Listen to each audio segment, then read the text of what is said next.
eramızdan 6000 il öncəyə gedilirsə, deməli bu elmi həqiqi tərəfdən baxmağımız mümkündür. İlkin 9 rəqəm istifadə olunur.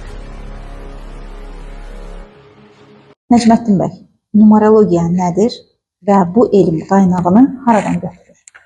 Əslində belə bir şey deyim, numerologiya çox qədim elm növlərindən biridir.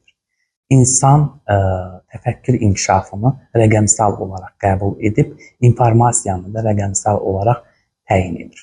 Bu bizim göz yaddaşımız və beynin neyronlarından asılı olan bir şeydir. Numerologiya isə qədim kabalastik sistemdən Pifaqor üzərindən gələn və elmi tərəfi olan bir elm növüdür. Nəyə görə? İkili yanaşma var. Çünki numerologiya Pifaqor tərəfindən təyin olunsa da, bəzən hallarda ikili qarşıdurmaya məruz qaldığı üçün qarşılaşdırılmalar olur. Və bu bəzən yanlış təqdimata məruz qoyur numerologiyanı. Numerologiya əsl elm növü və insanın alacağı informasiyanı təyin etməsidir. Kökənlər isə eramızdan 6000 il öncəyə gedir.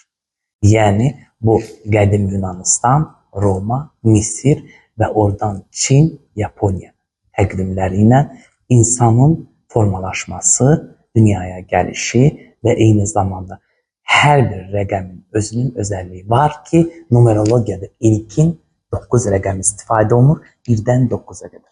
Yəni, elm tərəfindən bildiyimiz həqiqi ədədlər. Əgər burada həqiqi ədədlər istifadə olunursa, deməli bu elmi həqiqi tərəfdən baxmağımız mümkündür. Və biz burada numerologiyada insanın gələcək həyatı ilə bağlı informasiya verilmir.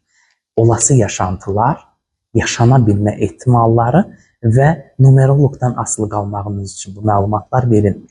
Bu məlumatlar öz şəxsi inkişafınız, dəyişiminiz, yenilənməyiniz və həyatınızdakı bacarıqlarınızı, şəxsi inkişafınızı ortaya çıxarmaq üçün istifadə olunan elmdir.